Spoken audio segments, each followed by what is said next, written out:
Ang pagdating at ang pagkakatotoo ng pine-predict ng napakaraming One Piece fans na ang pagpapakita ng isang nilalang, isang individual na kamukhang kamukha ni Shanks sa loob ng Elbaf.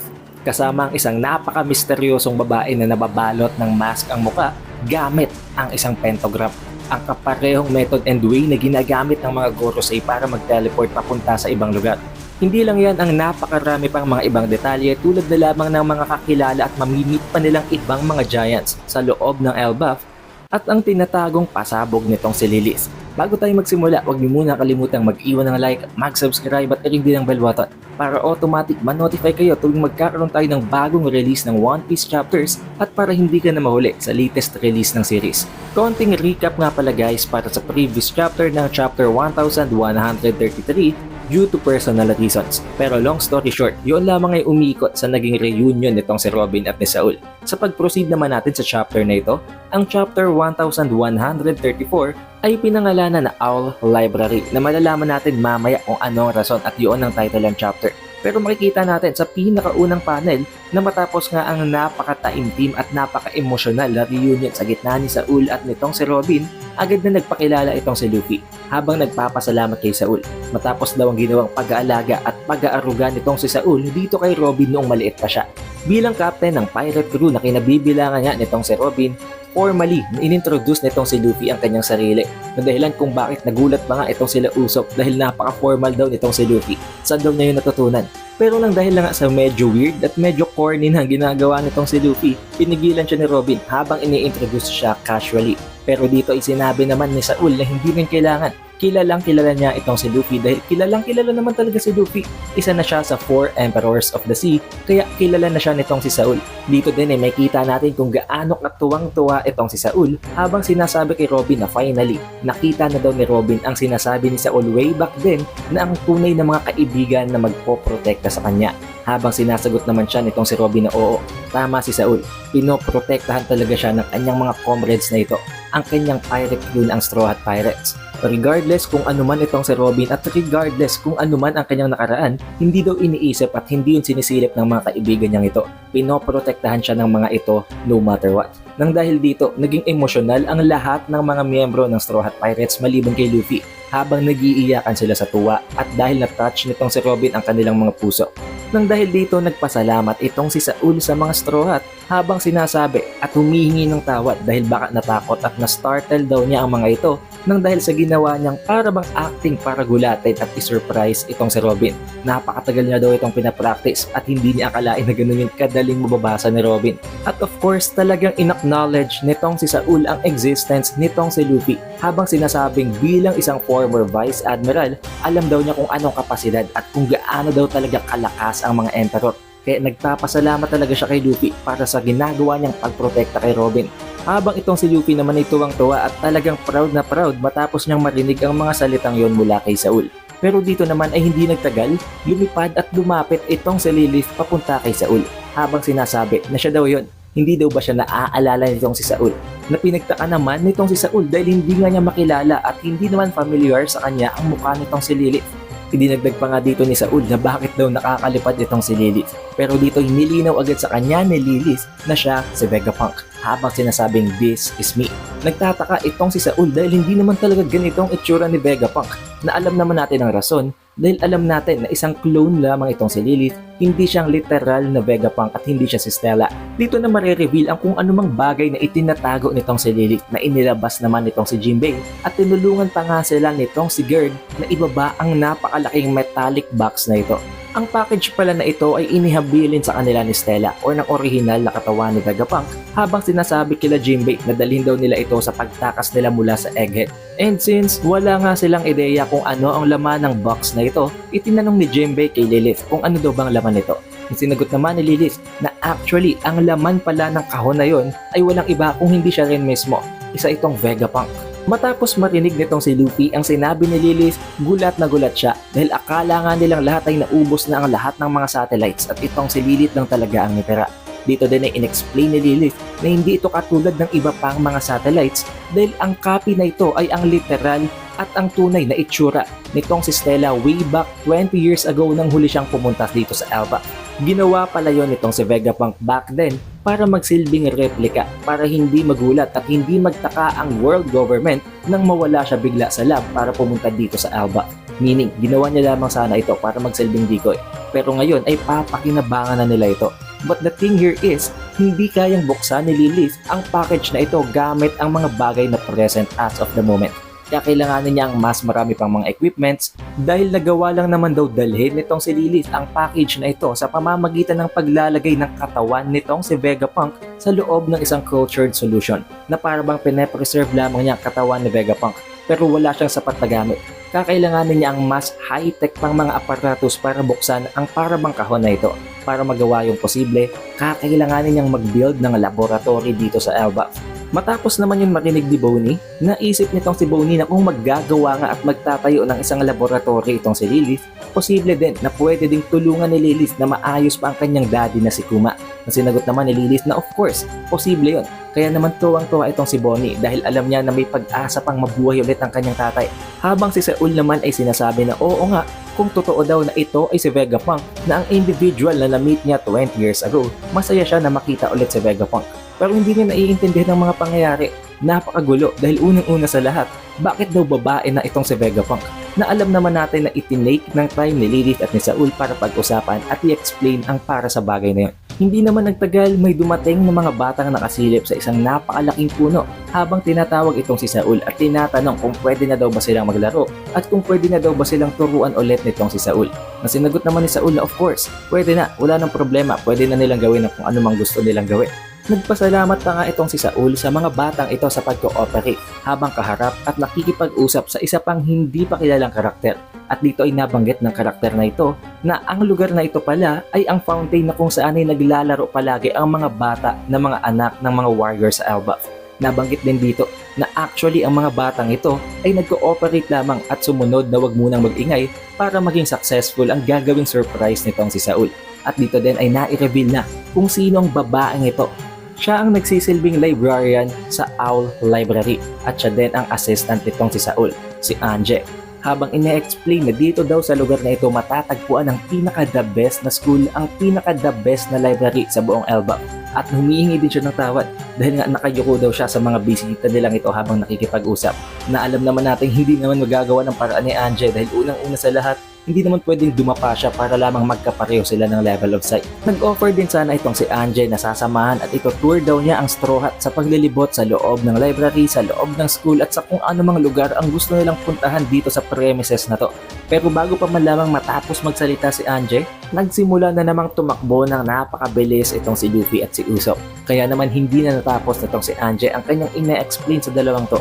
Habang ini-explain naman ni Saul at ni Anje sa mga natira pang mga Straw Hat na ang lugar na ito na kung saan ay makikita ang fountain, kung saan naglalaro ang mga batang ito sa Elbaf ay ang tinatawag nilang Walrus School. Ito daw ang lugar na kung saan ay tinuturuan at nag-aaral ang mga children ng Elbaf. Na itinanong naman ng iilan sa mga Straw Hat na ito daw pala ang nagsisilbing training ground ng mga bata para pagdating ng panahon na sila'y matanda na, pwede na silang i-recognize as Warriors of Elbaf. Pero dito ay tinanggihan yon nitong si Anje habang sinasabi na actually hindi daw yun ang case. Pero naputol muna dito ang pag-uusap nila dahil siningitan sila dito nitong si Saul habang sinasabi na si Anje na daw ang bahalang mag-tour sa mga Straw Hat dahil gusto niyang isama itong si Robin papunta sa Owl Library. And actually at this point may kanilang sariling mga interes na gustong puntahan ang mga miyembro ng Straw Hat. Itong si Chopper ay gustong pumunta sa library at tingnan kung talagang mga giant din daw ba maging ang mga aklat doon. Ito namang si Nami ay gustong samahan nitong si Sanji kung saan man siya pupunta. Kapareho ni Chopper, gusto ding pumunta nitong si Brook papunta sa school dahil napakatagal na daw niyang hindi nakita. Surely it will be nostalgic daw. Itong si Frankie naman ang nakakuha naman ng interes sa kanya ay ang napakalaking puno sa island ng Elbaf na alam at mas kilala naman natin sa tawag na Treasure Tree Adam. And since nauna na nga itong si Luffy, si Usopp at itong si Zoro dahil nagmadali silang tumakbo bago pa man lamang matapos si Anje sa kanyang explanation, hinabol sila ngayon ng mga bata na nasa loob ng Walrus School. Dito pa nga ay tawang-tawa ang mga bata habang sinasabi na kapag nahuli daw nila ang mga humans na ito, gagawin daw nila itong mga pet. Dito ay tawang-tawa naman itong si Luffy at hindi siya natatakot, wala siyang nararamdaman na kahit na anong violence mula sa mga bata. dahil alam niya na mga bata lang ito. Tuwang-tuwa pa siya habang sinasabing literal at totoo daw talagang ito ay ang Warriors Village. Dito din ay nasabi nitong si Zoro na dapat daw ba niyang patayin at putulin ang mga batang ito. Kaya nagalit sa kanya itong si Usopp habang sinasabing wag daw siyang masyadong seryoso. Mga bata lamang daw ito, mga troublemakers, kaya hayaan at palagpasin lamang nitong si Zoro ang mga ginagawa nila. Hindi naman nagtagal, pinigilan ng mga batang babae naman ng mga giants din ang mga lalaki na napakakukulit habang sinasabi na tigilan daw nila ang pangahabol at ang pangbubuli sa mga little humans. Na agad namang sinunod ng mga lalaki na para bang mga napaka-gentleman nila. Pinigilan sila ng mga babaeng ito habang sinasabi na wag din daw tawagin ng mga lalaking ito na mga tiny humans ang mga human na para bang iniinsulto nito sila. Dito ay gulat na gulat nga itong si Luffy at tawang-tawa din siya habang tinitingnan na akala niya napaka-mighty ng mga batang lalaking humahabol sa kanila pero napakalambot at napakababait naman pala ng mga to. Dito din ay biglang sinabi pa nitong si Zoro na kung totoo daw ba na magiging mga warrior ng village ang mga brats na ito. Na dahilan kung bakit umalmang isa sa mga parang medyo chubby na batang higante habang sinasabi na wag daw siyang tawagin, wag daw silang tawagin ni Zoro ng mga brats. Kaya naman dito ay bago pa magsimulang magkainitan ang bata at itong si Zoro, pinigilan na sila ni Usopp habang sinasabi na wag daw magalit ang batang ito na tawagin siya ng brat dahil tinatawag din daw naman nila itong sila Zoro at itong si Usopp maging si Luffy ng tiny humans. In-explain din itong si Usopp na dapat daw hindi ganito kabilis maubos ang pasensya nila dahil pagtanda nila magiging din silang mga warriors of the sea. Na dahilan kung bakit para bang nagtaka ang mga bata habang sinasabi na hindi nila yung gagawin. Hindi sila magiging warriors at napaka-dangerous daw nun. Hindi sila mag-engage sa combat at hindi sila maglalayag para makipaglaban. Habang may isa silang boses na napakinggan na hindi nagmula sa mga bata na nagsasabi na it is not a trend anymore. Hindi na daw yung bagay. Hindi na yun isang thing sa Elbaf na gawing mga warriors ang mga bata. Nagtataka itong si Luffy at si Zoro maging si Usopp kung saan nang galing ang boses na yon dahil hindi nga yun ang galing sa mga bata. Boses yon ng isang adult, ng isang completely matured na individual. At sinabi din ng mga batang ito na umalis daw sila sa kinatatayuan nila ngayon dahil kung hindi, mapapagalitan sila. Dahil ang katotohanan pala, ang kinatatayuan nilang tatlo ay hindi lupa kung hindi isang higanteng babae. Ito ay si Ripley, ang biology teacher sa loob ng Walrus School. Isipin nyo na lang guys, kung itong kinatatayuan ng tatlong ito na si Luffy, si Usopp at itong si Zoro, paano na lamang kung kasama nila si Sanji na nakatayo sa babaeng ito? Isipin nyo na lang magiging reaction niya. Actually guys, natakot pa nga dito si Usopp habang sinasabi na hindi naman daw nila alam na nakatayo at inaapakan nila ang higanteng babaeng ito. Na sinagot naman ni Ripley na walang problema, hindi naman daw yun big deal dahil hindi naman sila mabibigat. At dito din ay na-explain niya na hindi na din siya nagugulat kung iniisip nitong sila Usopp na magiging warriors ang mga batang ito dahil it's not been tulong pa naman. It's just 100 years ago pa lang nang makalipas matapos maghasik ng lagim, gumawa ng gera at patuloy na maghanap ng mga kalaban ang mga warriors ng Elbaf. Pero ang panahon na yon ng slander, ng violence, ng plunder at ng mga gera ay tapos na. Tapos na daw ang era na yon. Hindi na yon gagawin at hindi na nila yung ipapamalas pa sa mga batang ito. Dito din guys ay makikita natin na kilalang kilala din itong si Ripley si Luffy. Dahil ipinakilala na pala ni Saul si Luffy sa kanyang mga comrades, sa kanyang mga colleagues bago pa sila dumating.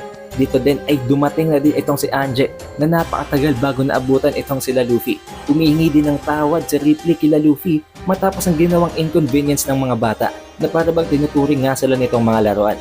Pero dito din ay tinawag nitong si Ripley ang mga bata na I'm sorry for what these brats did to you. Na para bang pinapakita lamang nitong si Ripley na okay lang naman palang tawagin na brats ang mga batang yon. Ang napakalaking pagbabagong yun pala ay naidulot at naisulong ng previous ng former king na si King Harold. Ang prinsipyo daw nitong si King Harold is that hindi na nila kailangan pang mag-engage sa mga laban, sa mga wars. Ang dapat nilang gawin ay ang makipag-trade sa ibang mga nations na para bang gusto niyang patakbuhin ng peaceful ang nation ng Elbaf.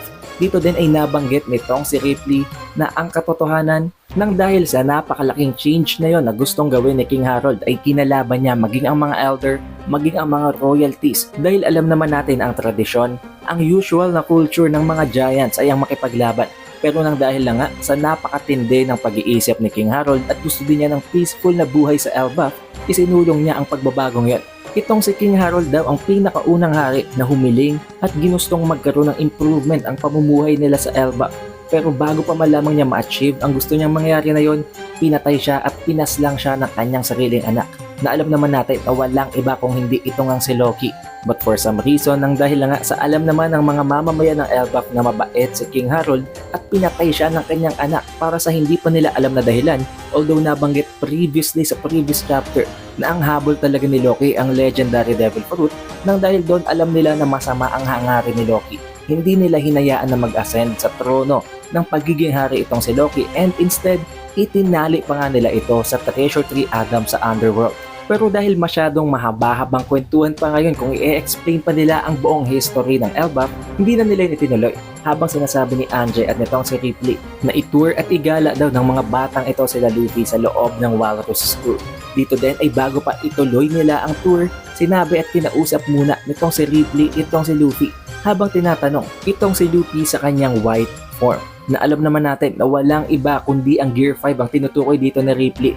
Pero sinagot siya ni Luffy na hindi daw niya kinoconsider na ang kanyang white form kung hindi ang kanyang free form, na para bang doon niya na-express ang kanyang total freedom at nagagawa niya kahit na anong gustuhin niya. Nang dahil dito in-explain na Ripley ang dahilan kung bakit gusto niya yung makita. Meron talaga actually isang myth, isang kwento, isang alamat sa loob ng Elbaf na may isang legendary warrior daw na may ganon na kaparehong appearance na nakwikwento from generation to generation up to this point. Nang dahil doon, excite daw itong si Ripley na inantay niya pa itong si Luffy para lamang makita ang form na yon. Now, hindi dito natapos ang kwento sa gitna ni Luffy at ni Ripley at nakat na naman ang scenes pabalik dito kila Saul at sa Owl Library. Pero kung iisipin natin guys medyo meron talagang similarities itong si King at itong si Ripley. Tingnan nyo naman ang itsura. Almost ang difference lamang ay ang size nila at ang kanilang gender. Paano na lamang kung may connection o baka magkamag-anak or may bloodline pa na relasyon itong si Ripley at si King? But we will not know about that, not in this chapter. But switching of scenes nga guys, makakabalik na naman tayo ngayon dito kay Saul at dito kay Robin na kasama pa itong si Chopper. Dahil alam nga natin na nabanggit ni Chopper kanina na gusto din niyang makita ang mga higanteng aklat. Dito ay na-explain sa kanila nitong si Saul na ang katotohanan kung bakit siya nakarating dito sa Elbaf is that matapos ang nangyaring insidente sa Ohara, nabuhay siya. Although not completely nakarecover siya agad, sapat lamang para mabuhay pero nagawa niyang makatakas papunta sa Elbaf na dahilan kung bakit naririto nga siya ngayon. Pero alam na alam at aware na aware daw itong si Saul na kahit na ginamit pa at sinakripisyo ng mga researchers ng Ohara ang buhay nila, ginawa nila yon para lamang maprotektahan ang lahat ng mga aklat na kung saan ay inilagay nila ang lahat ng kanilang mga studies. Kaya naman matapos niyang makarecover, kinausap at nanghingi siya ng tulong sa crew nila Hyrodin para ibalik siya sa Ohara at para ma-retrieve nila ang lahat ng mga aklat na nanggaling sa mga research. Dito din inabanggit nitong si Saul na matapos nilang makabalik sa Ohara, umubos talaga siya ng oras para lamang hanapin at isa-isahin na maibalik at ma-restore ang mga aklat na pinaghirapan ng mga researchers. Bago din sila pumasok, winarningan at pinaalalahanan nitong si Saul itong si Robin na mag-ingat daw si Robin sa dala-dala niyang aklat. Dahil pagbukas nila ng pinto, biglang nag-enlarge at talagang lumaki ang size ng aklat na hawak-hawak ni Robin. Buti na lamang nabitawan niya ito at hindi siya nito naipit. At dito nga natin makikita na nai-reveal na ang Owl Library. Gulat na gulat hindi lamang si Robin kung hindi itong si Chopper dahil totoo nga ang inaasahan nila. Higante, maging ang mga aklat sa loob ng library ito. Ang rason kung bakit naging posible yon, ang lahat daw ng mga aklat na ipinapasok sa loob ng Owl Library, regardless kung maliit man ito, mag-e-enlarge at lalaki talaga yon para mabasa yun ng mga giants. Yun ang sekreto ng library na to. At dito din ay kinonfirm nitong si Saul na ang lahat ng mga aklat back then nang mangyari ang Buster Call sa Ohara incident ay lahat na recover niya. Lahat ng yon. So meaning ang lahat ng bunga, ang lahat ng paghihirap ng mga researchers sa Ohara ay nailigtas at na-preserve niya up to this day. Meaning hindi nasayang ang pagod ng mga researchers at nangangahulugan lang din na hindi talaga nabora ng world government ang lahat ng mga pinag-aralan nila. Nang dahil dito naalala at nag-flashback ang memories nitong si Robin na kausap niya pa itong si Clover habang nagpapasalamat. At talagang excited na excited daw itong si Saul na maipakita at dalhin itong si Robin sa loob ng Owl Library para patunayan na hindi nasayang at hindi napunta sa wala ang lahat ng pinaghirapan ng mga researchers sa loob ng Ohara.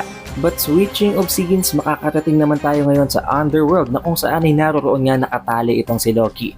Dito ay may kausap siya, hindi man literal and not personally, pero sa pamamagitan ng isang customized na Dendenmushi na kayang mag-resist ng lamig at ng snow sa underworld. Dito din ay nabanggit dito nitong si Loki na ang kausap niyang ito ay nag-undergo daw na experience nito ang napaka-traumatic na pangyayari. Pero di-reassure siya nitong si Loki na kung sakaling nandun daw si Loki, magwawala siya, maghahasik siya ng kanyang strengths at wawasakin niya, papatayin niya ang lahat ng mga naroon at sisirain niyang buong lugar. Habang sinasagot naman siya ng kausap niyang ito na itago na lang natin sa pangalan na Mosa na hindi daw talaga actually yun ang gusto niyang mangyari. Although oo, isa nga yung traumatic experience pero ayaw naman daw mag-resort nitong si Mosa sa ganun kagulo na mga resolution.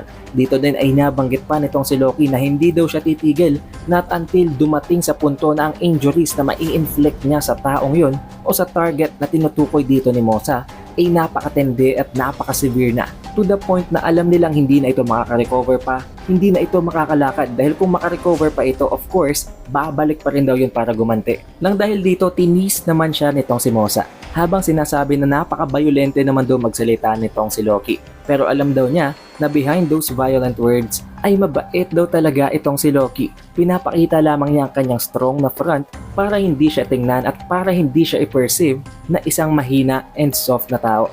Nang dahil doon, galit na galit itong si Loki at napipikon siya kay Mosa habang sinasabi na wag daw siyang tatawaging kind-hearted, wag siya tatawaging soft, wag siya tatawaging mabait.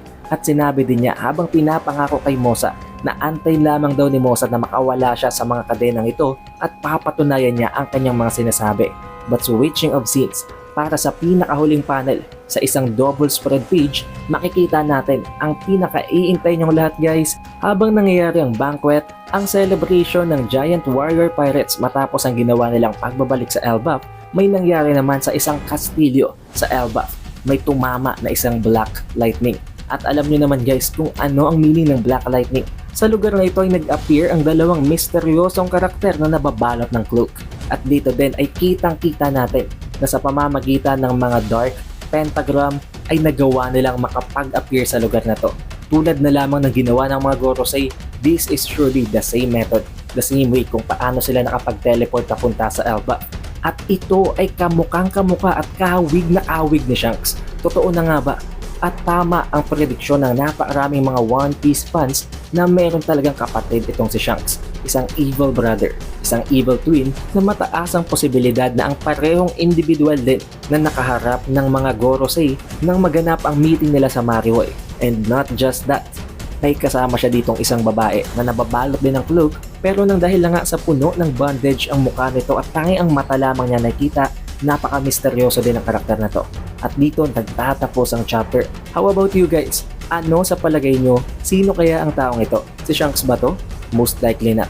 Kung hindi ito si Shanks, sino ito kung hindi ang kanyang kapatid? I would love to hear your opinions guys dahil alam ko na marami din kayong idea na nakatago dyan. Ilagay nyo na yan sa comment section dahil alam nyo naman na binabasa ko ang lahat ng comments nyo. Para ma-notify ka naman pag release natin ang susunod na video, siguraduhin mo nang naka-like, naka-subscribe at natin mo na din ang bell button para automatic ma-notify ka kapag may na-release na tayo at may na-upload na bagong chapter. Also, shoutout nga pala guys sa napakatinding mga supporters na ito from the previous video. Maraming salamat. I hope you guys visit Anime Updates PH again and I will see you guys on the next one.